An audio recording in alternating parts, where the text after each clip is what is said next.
নমস্কার বন্ধুরা, আর জি কুকিং চ্যানেলে আপনাদের সবাইকে স্বাগত।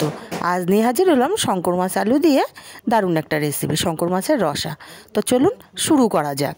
আমি এখানে 500 গ্রাম শঙ্কর মাছ খুব ভালো করে ধুয়ে জল ঝরিয়ে নিয়েছি। এখন 1 চামচ রসুন আর আদা বাটা দিলাম, 1/2 চামচ জিরে গুঁড়ো, 1/2 চামচ ধনে গুঁড়ো, আর দিয়ে দেবো 1/2 চামচ হলুদ গুঁড়ো, দিয়ে দিচ্ছি অল্প একটু লঙ্কার গুঁড়ো, এটা ঝাল লঙ্কার গুঁড়ো, আর দিয়ে দেবো 1 চামচ পরিমাণে তেল। আমি এখানে লবণের ব্যবহার করছি না। মাছটা খুব ভালো করে মাখিয়ে নেব। লবণের ব্যবহার করলে কিন্তু জল ছাড়বে মাছ থেকে।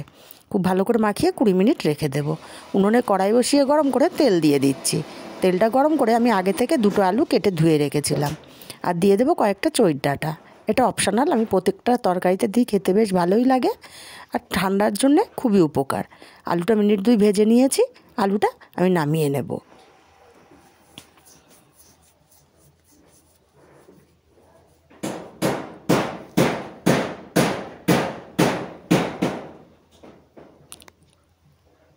আলুটা নামিয়ে আমি এই তেলের উপরে 1/2 চামচ লঙ্কার গুঁড়ো, 1/2 চামচ হলুদ গুঁড়ো দিচ্ছি, আর দিয়ে দেবো 1 মুঠো পেঁয়াজ।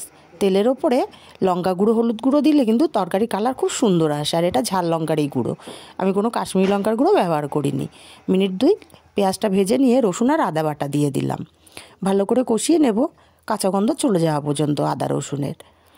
এবারে আমি দিয়ে দিচ্ছি 2টো টমেটো, আমি ছোটো টুকরো করে কেটে রেখেছিলাম, আর টমেটো 2টো ছোটো। ভালো করে একটু ভেজে নিচ্ছি, নিয়ে একটু লবণ দিয়ে দিচ্ছি যাতে টমেটোটা তাড়াতাড়ি নরম হয়ে যায়। টমেটোটাও ভালো করে ভেজে নিয়েছি। দেখুন টমেটোটাও কিন্তু অনেকটাই গলে গেছে। এখন আমি এখানে দিয়ে দেবো 1/2 চামচ ধনে গুঁড়ো, 1/2 চামচ জিরে গুঁড়ো। আরও মিনিট 2 টাইম নিয়ে আমি মশলাটা কষিয়ে নেব।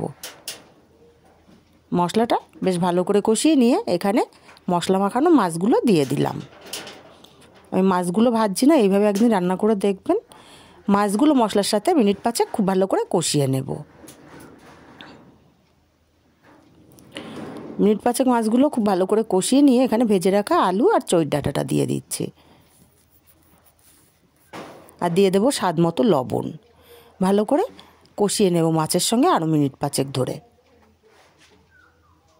কষিয়ে নিয়ে আমি যে মাছ মাখিয়ে রেখেছিলাম থালাটা ধুয়ে অল্প জল দিয়ে দিলাম। এই জলটা দিয়েও আমি আরও মিনিট 2 কষিয়ে নেব, তাহলে আমার আলুটা খুব ভালো মতো সেদ্ধ হয়ে আসবে। জলটা আমার শুকিয়ে গেছে, ভালো করে কষানো হয়ে গেছে। পরিমাণ মতো আমি এখানে ঝোল দিয়ে দিচ্ছি, যে যেমন যতটা ঝোল খাবেন তেমন পরিমাণে দেবেন। এবার আমি ফুটতে দেব তরকারিটা। তরকারিটা ফুটে গেছে, আমি একটু নেড়ে চেড়ে দেবো। আর আমার চারিদিকে ভীষণ আওয়াজ হচ্ছে, একটু অ্যাভয়েড করবেন প্লিজ। নেড়ে চেড়ে দিয়ে আমি আরও 2 মিনিট ফুটিয়ে নেব। আরও 2 মিনিট ফুটিয়ে নিয়েছি, তরকারিটা আমার একদম হয়ে এসছে, আর দেখুন কত সুন্দর কালার এসছে।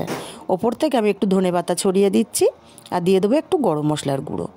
খুব ভালো করে আমি নেড়ে চেড়ে এটা মিশিয়ে দেব। খুব ভালো করে আমি নেড়ে চেড়ে মিশিয়ে কড়াইটা উনুন থেকে নামিয়ে ঢাকা দিয়ে রাখবো 5 মিনিট স্ট্যান্ডিং টাইমে।